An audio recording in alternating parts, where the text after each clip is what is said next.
मुझे कहवाक चाहे फेब्रुआरी 13 तारिख रु विधानसभा आमर तृतीय सप्तदश विधानसभा तृतीय अधिवेशन आरंभ होगा जाऊँगी 13 रे आमर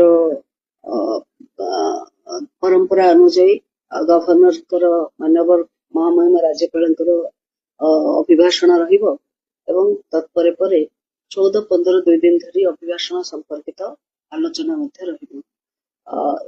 विधानसभा रे विस्तृत 28 दिन कार्य दिवस स्थिरीकृत होइछि। 28 दिन भितर 3 दिन सरकारी एवं 3 दिन बेसरकारी कार्य पाई मध्य रखा जाइछि। प्रमुखतः विधान सत्र रे बजेट आगत हबो एवं बजेट पर विस्तृत आलोचना हेबो। हमर 17 फेब्रुआरी तारीख रे हमर 2025-26 पे बजेट आगत हबो। बजेट आगत हला परे 20-21 रे बजेट उपरे साधारण आलोचना रहिछि एवं परवर्ती समय रे बजेट उपरे विशद भाव रे निरीक्षण करिया पय 22 तारीख रु मार्च 6 तारीख पर्यंत विभिन्न स्थायी कमिटी द्वारा बजेट उपरे निरीक्षण पय समय निर्धारण करा जायछि। 7 मार्च रे स्थायी कमिटी मानक रिपोर्ट उपस्थापन हो तत्परे 10 मार्च ठारू पुणी खर्च दाबी संपर्कित आलोचना हेबो।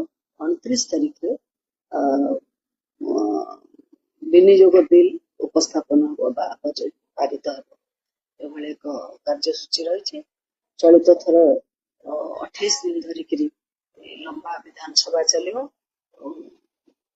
2025-26 बजेट आगत हबो, बजेट पारित हबो। ये होछि मुख्य विषय ए अधिवेशन रो।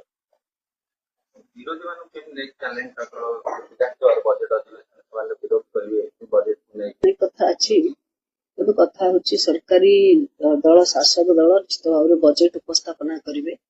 विरोधी दलकर जदि कोनोसी विषय रे जदि सेमानकर किछि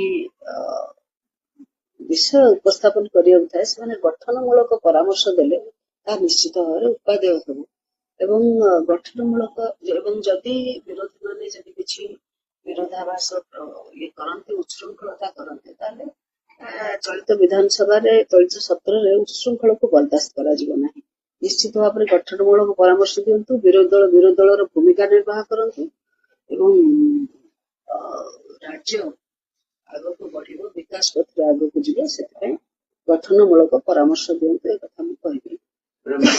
ऑल पार्टी मीटिंग डका हो पुणी भिन्न भिन्न दल से विधायक मानकर